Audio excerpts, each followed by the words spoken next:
They thought she was nobody until the legal team walked in and called her the sole decision maker on their deal. You ever have a day where you wake up thinking it's just another shift, nothing special, same routine, same uniform, same tired smile? That's exactly where Alyssa Carrington's head was the morning she headed to the Laurel Room, a high-end restaurant tucked inside an art hotel in Scottsdale, Arizona. She tied her apron, pulled her hair back, and tried to convince herself she didn't mind working a double. Rent didn't care how exhausted she was. Tips were slower lately, and she wasn't the type to quit, even when life felt heavy. The dining room smelled like roasted garlic and polished wood. Servers moved like they were rehearsing a dance. The chandeliers weren't loud or flashy, but they made everything look more expensive than it needed to be. Alyssa walked in through the side hallway, clocked in, and grabbed her order pad. Nobody greeted her with excitement. She was just another face on the schedule. "Morning, Alyssa," said her coworker, Nora Hernandez, adjusting a tray stand. "You ready? Table 7 is already acting like they own the place." Alyssa smirked. "They always think they do." "You'll see," Nora whispered. "They're worse than usual." Alyssa didn't think much of it. Wealthy groups came in often, men in tailored jackets, women with diamonds that caught the light every time they lifted a fork, people who spoke to staff like they were ordering furniture to move itself. She had dealt with all kinds. You learn to swallow reactions when tips determine groceries. Still, something felt different as she approached table 7. 4 executives in sharp suits sat around a stack of documents and tablets. Their voices were clipped, like every minute mattered more than the air around them. Alyssa stayed polite and steady. "Good afternoon," she said. "My name's Alyssa. I'll be taking care of you today.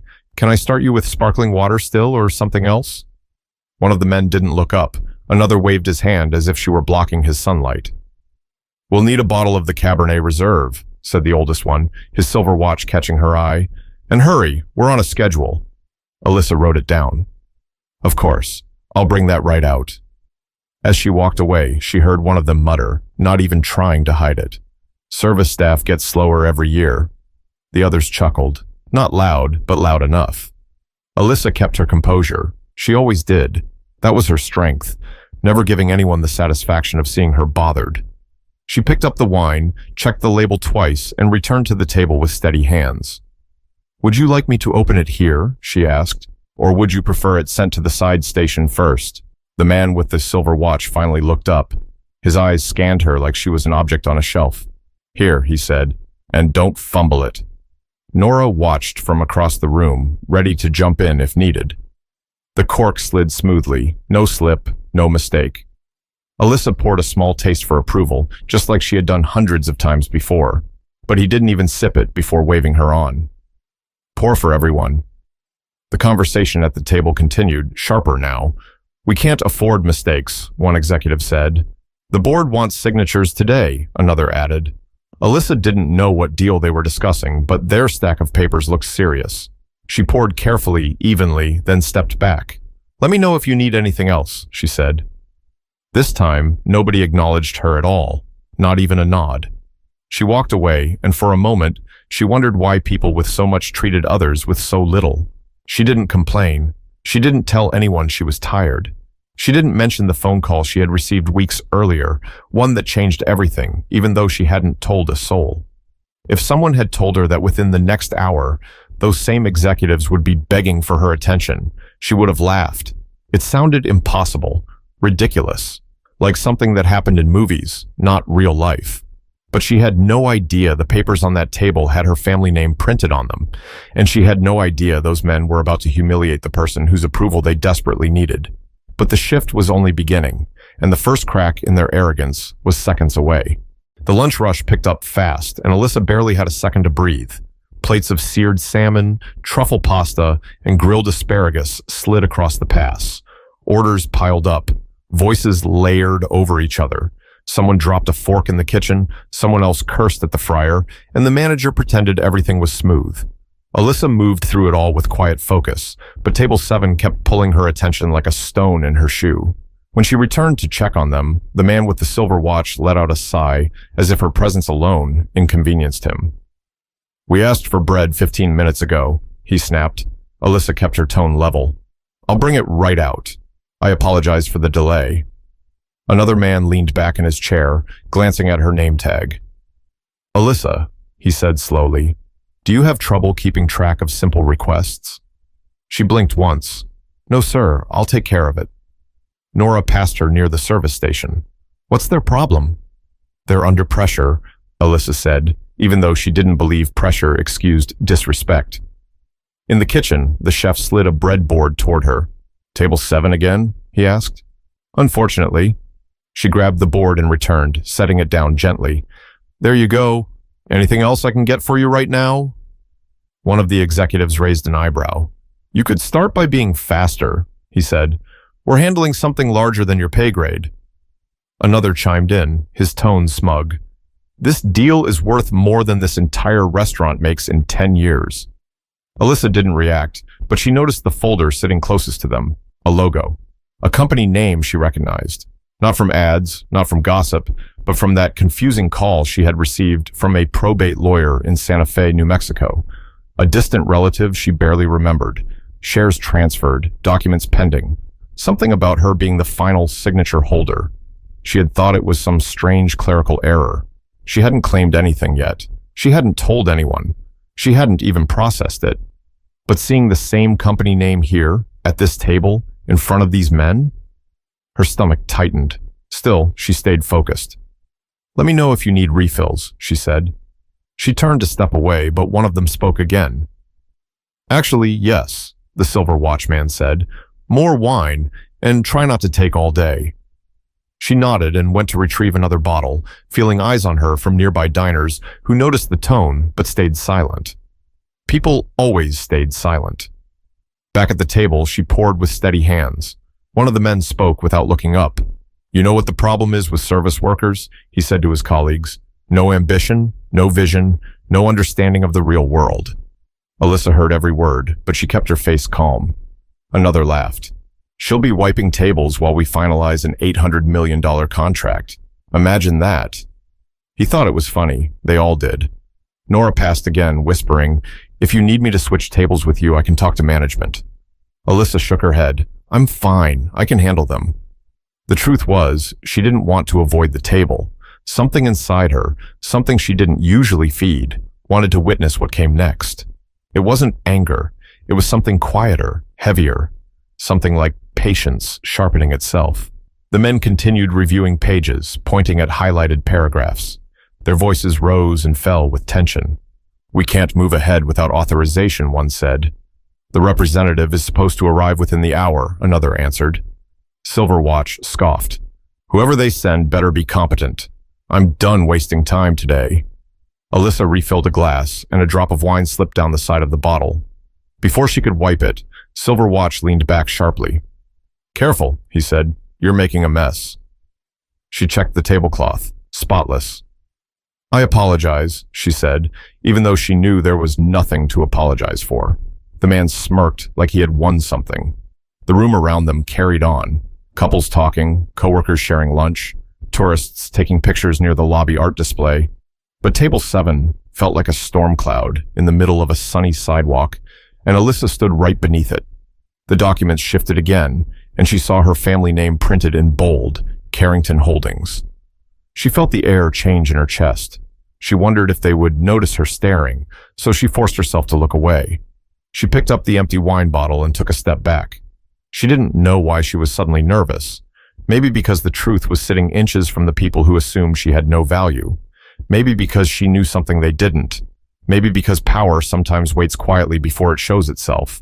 But their arrogance was about to get louder, and the moment that pushed everything over the edge was on its way. The tension around table 7 kept tightening like someone slowly pulling a knot. Alyssa returned with fresh glasses and a calm expression, even though her pulse started to pick up. She placed the clean stemware down one by one, careful and precise.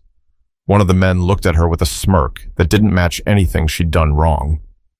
"You ever consider a different line of work?" he asked, swirling the last of his wine before finishing it.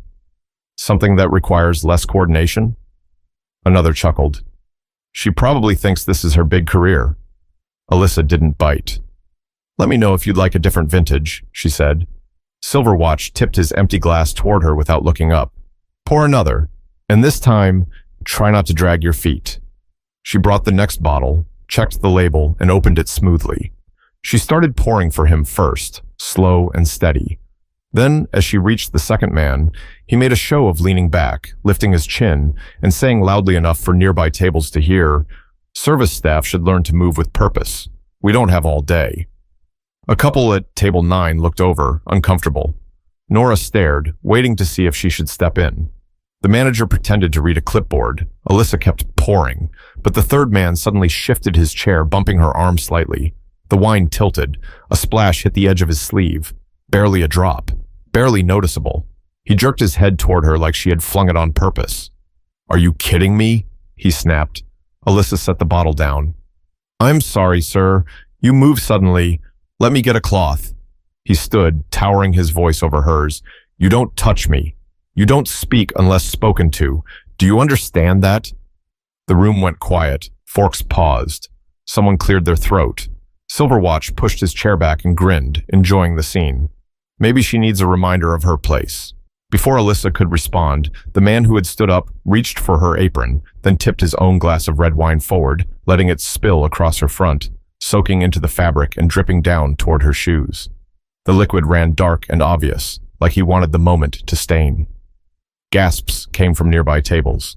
Nora dropped a stack of dessert menus. The chef stuck his head out of the kitchen. The manager finally rushed over. "Sir, please, there's no need," the manager stammered, trying to de-escalate without actually taking a side. The man brushed his sleeve, pretending he was the one wronged.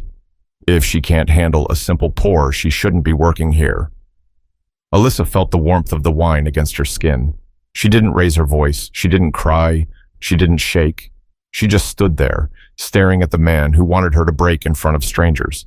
"Let me get cleaned up," she said quietly and stepped back. Silverwatch chuckled.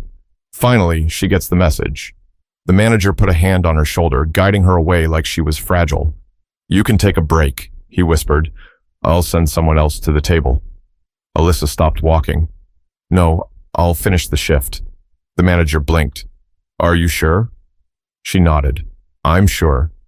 In the staff hallway, Nora followed her. "You don't have to serve them again. Nobody would blame you." Alyssa wiped the stain with a towel, watching it smear instead of disappear. "It's fine."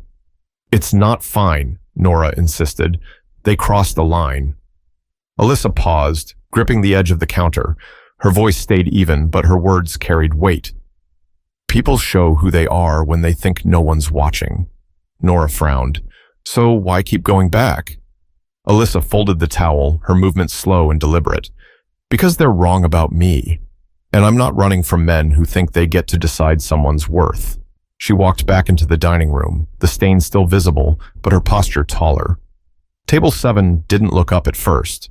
They assumed she would shrink, apologize, vanish into the background like they expected.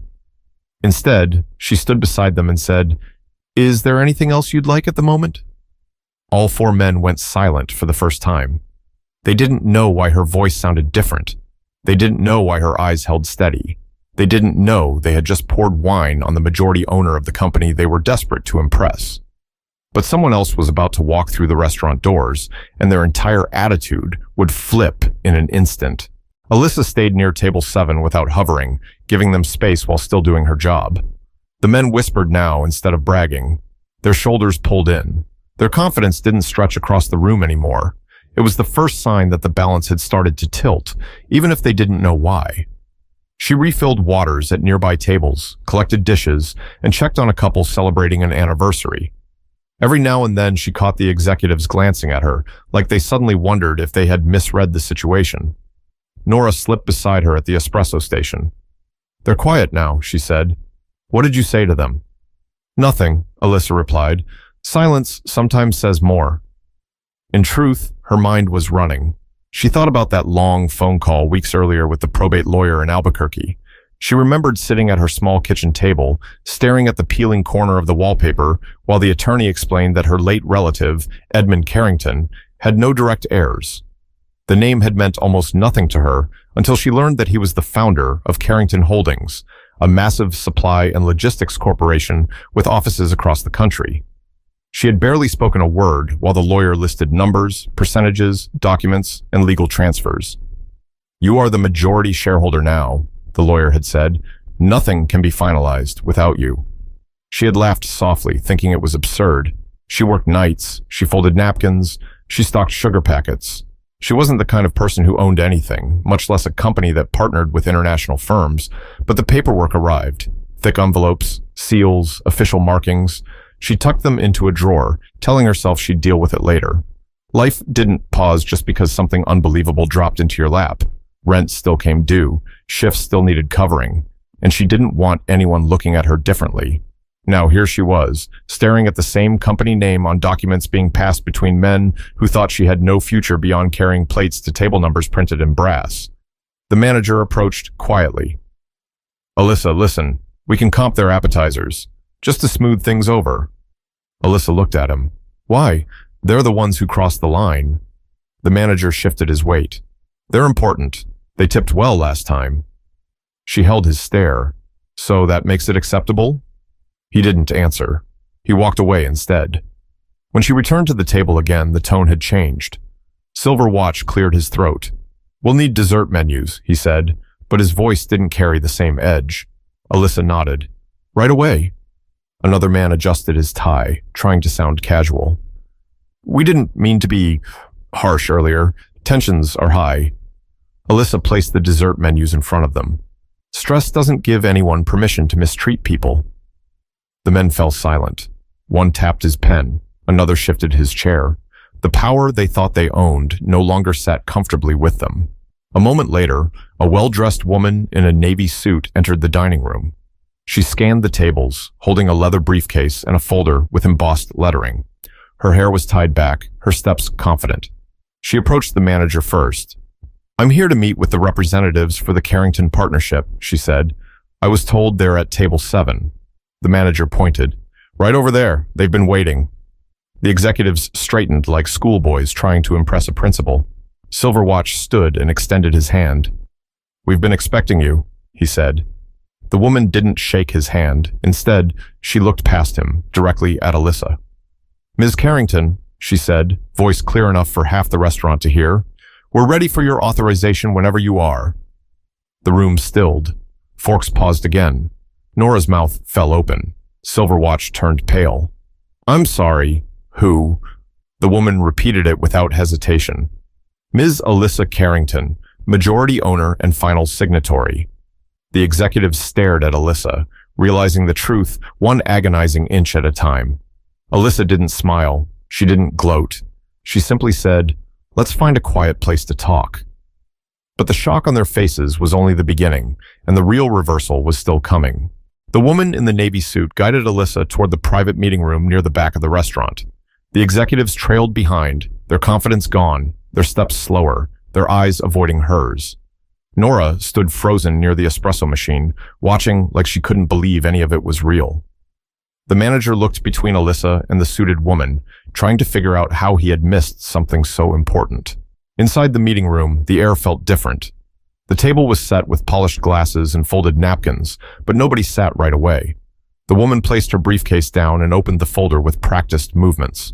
My name is Dana Whitmore, she said. I'm counsel for Carrington Holdings. Thank you for making time on short notice. Silver Watch tried to regain authority. There must be a misunderstanding. She works here. Dana didn't blink. Ms. Carrington is the controlling shareholder. You're here today because your firm requested a partnership with her company. Another executive stepped forward.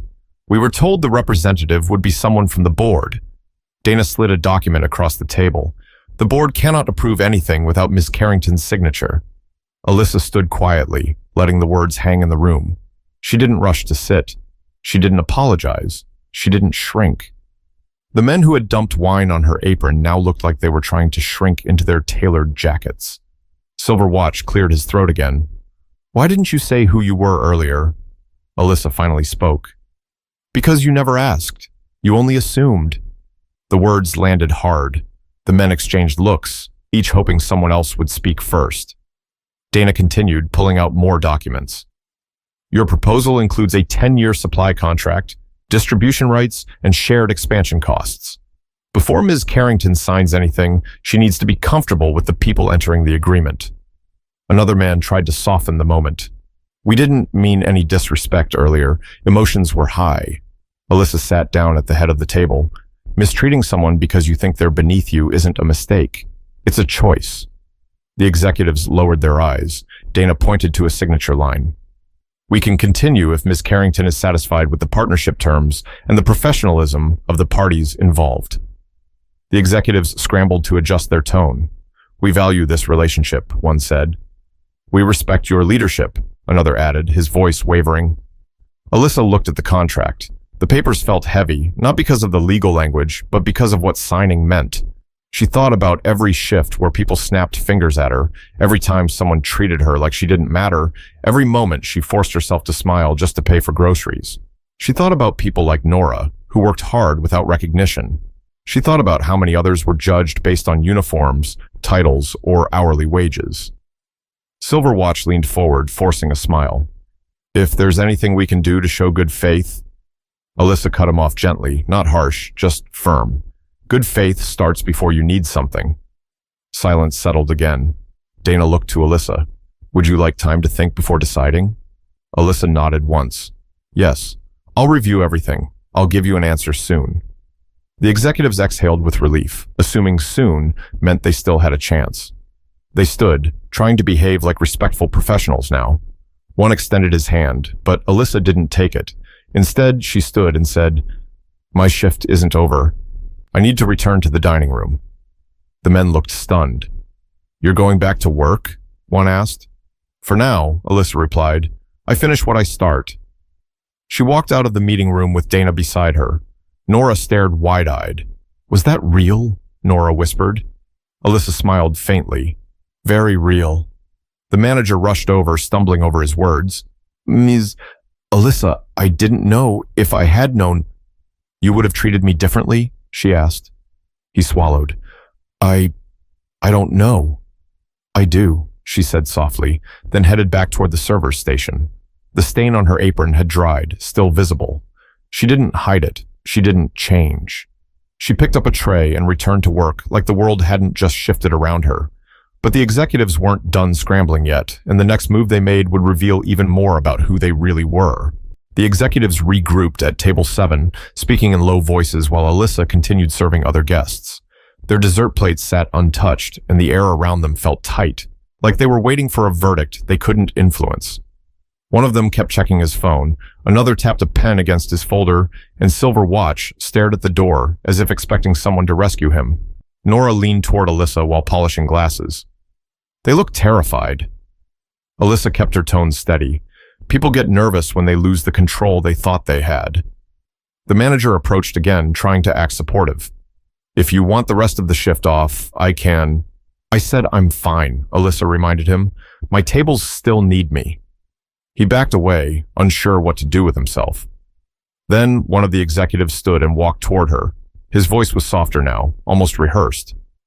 Ms. Carrington, he said, forcing a polite expression, we'd appreciate another chance to discuss the contract. We respect your position. Alyssa looked at him without flinching. Respect isn't real if it only shows up when you need something. He opened his mouth to reply, but had no words. Silverwatch stood next, smoothing his jacket. We truly regret earlier. We misunderstood. If we had known... That's the point, Alyssa said. You shouldn't need to know someone's status to treat them like a human being. The words hit harder than raised voices ever could. A couple at a nearby table watched, eyes wide. A group of friends near the bar whispered to each other. Word had spread without anyone announcing anything. People could feel the shift. Dana returned briefly, handing Alyssa an updated folder. These are revised terms for your review. Take your time, she said before leaving again. The executives stared at the packet like it contained their fate. Nora leaned closer. Are you actually thinking about signing with them? Alyssa exhaled slowly. I'm thinking about what it means if I do, and what it means if I don't. She carried a tray of empty dishes back to the kitchen. The chef stopped her. I heard what happened, he said, keeping his voice low. You handled it better than most. Alyssa set the dishes down. Anger doesn't fix anything. The chef nodded. No, but consequences do. When she stepped back into the dining room, the executives stood again, as if they felt obligated. Silverwatch tried a new angle. We're willing to adjust compensation terms. Your leadership is valuable. Alyssa raised an eyebrow. You don't know anything about my leadership. You've only seen me serve lunch. He swallowed hard. Then allow us to learn. It was the closest thing to humility he had shown. Another man stepped forward. We can donate to organizations of your choosing. Community outreach, job programs, whatever you think reflects your priorities. Alyssa paused at that. Not because she trusted them, but because the idea itself mattered. She thought about staff who worked double shifts, people juggling 2 jobs, workers invisible in plain sight. Nora whispered, "You could change things. You could make them do something good." Alyssa didn't smile, but something thoughtful settled behind her eyes. She walked back to table 7 and said, "Sit, all of you." They obeyed immediately, like the ground rules had been rewritten. Alyssa placed her hands on the back of an empty chair. If this partnership moves forward, there will be conditions, real ones. Silver Watch leaned in. Of course, name them. First, Alyssa said, every employee affiliated with this contract on both sides will receive fair treatment and fair pay, no exceptions. They nodded quickly.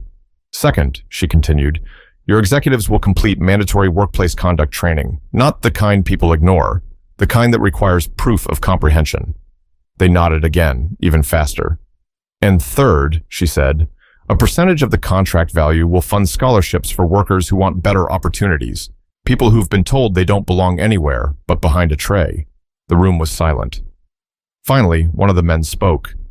We can agree to those terms. Alyssa studied their faces. Not because I'm wealthy, not because you fear losing a deal, but because it's the right thing to do. Silverwatch lowered his eyes. Yes, we understand. Alyssa didn't confirm anything yet. She gathered the documents and said, I'll give you my decision after I finish my shift. They looked stunned again. You mean later today? One asked. Yes, she said, after I'm done working like every other person you overlooked today. She walked away, leaving them sitting straighter, quieter, and unexpectedly reflective. But the final decision would come with a twist they didn't expect, and the whole restaurant would witness it. The afternoon light shifted through the restaurant windows as the last of the lunch crowd finished eating. The noise settled, replaced by quiet conversations and clinking glasses. Alyssa continued bussing tables, refilling drinks, and checking receipts like nothing unusual had happened. But everyone knew something had changed. Even the dishwasher peeked into the dining room more than once, trying to catch pieces of the story. Table 7 stayed seated, waiting, pretending to read through their folders, but glancing at Alyssa every few seconds. Their voices never rose above a whisper now. Their posture had shrunk. Their earlier arrogance had drained out of them like the wine stains drying on Alyssa's apron. Nora stepped beside her at the server station. Are you really deciding today? She asked. Yes, Alyssa replied, folding a napkin. I don't believe in dragging things out. What do you think you're going to do?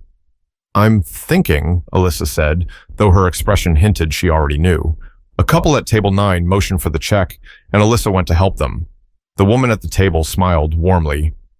You handled yourself with grace, she said quietly. Her husband nodded. My father worked in restaurants his whole life. People forget the hands that serve them. Alyssa thanked them and moved on, but their words stayed with her. Back near table 7, the executives stood when she approached. One cleared his throat. We're prepared to sign with your conditions, he said. All of them.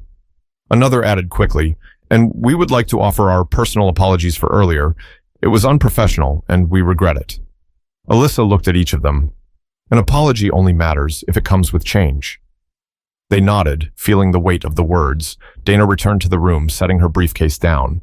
If you'd like to finalize now, we can. Alyssa didn't sit right away. She looked at the papers again, thinking not about money, but about meaning.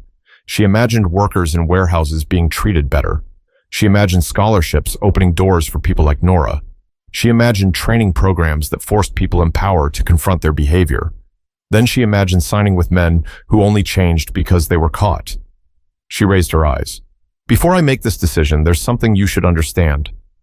The executives waited, tense. You treated me poorly because you thought I was beneath you, she said.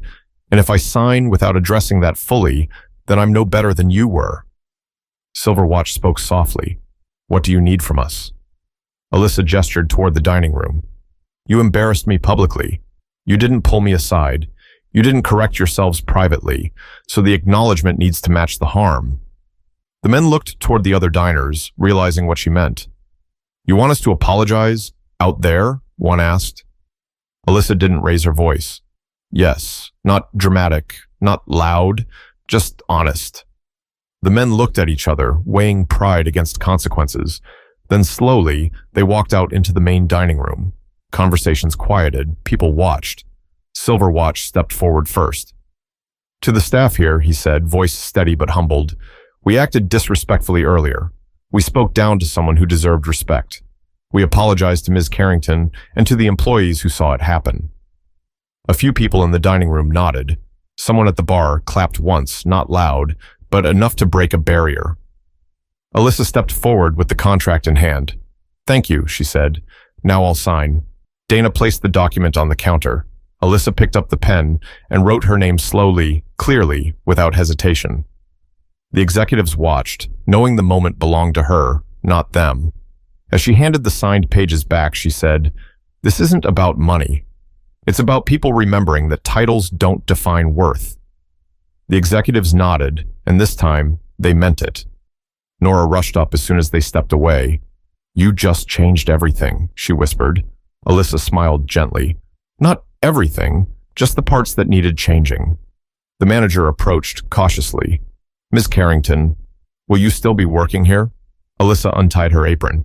Not as an employee. He swallowed. Are you leaving for good? She folded the apron neatly. I'll be back tomorrow. He looked confused. In what role? As the owner who's buying this place, she said, and the first change is going to be how we treat the people who keep it running. Nora gasped. The chef peeked out of the kitchen again. Someone at table 9 muttered, well, that's one way to end a shift. Alyssa hung the apron on its hook, stood straighter, and walked toward the exit as the entire room watched with a mix of awe and respect. But there was still one more thing she needed to say before the story ended, and it carried the lesson people would remember. Outside the restaurant, the Arizona heat pressed against the glass windows, but Alyssa stood in the shade near the valet stand, breathing in a moment that felt bigger than her. Not because of the contract, not because of the money, but because she had stood her ground without raising her voice, without throwing insults back, without becoming what they expected. Nora stepped outside after her, holding 2 to-go lemonades. You okay? She asked, handing one over. I'm better than okay, Alyssa said. I'm clear. They sat on the stone ledge near the entrance. Cars pulled in and out. People chatted. Life moved like always, but Alyssa felt different inside. She thought about her mother, who used to remind her that worth isn't something someone else gives you. You carry it yourself, even when no one sees it. Nora sipped her drink. Do you think those men actually learned anything? They learned that power isn't always visible, Alyssa said, and that respect isn't optional.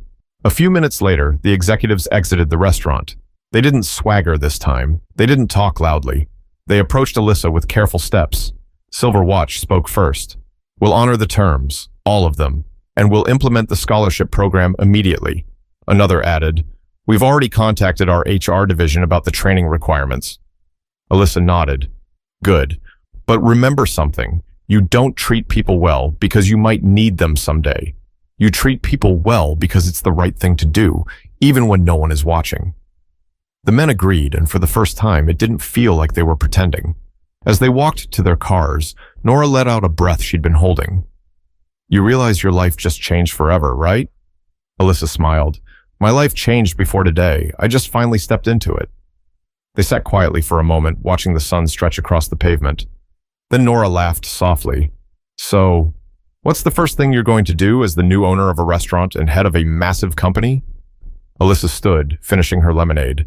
I'm going home to rest. People make better choices when they're not exhausted. Nora laughed again. That's the most reasonable answer I've ever heard. Alyssa turned toward the parking lot, but then paused and looked back at her friend.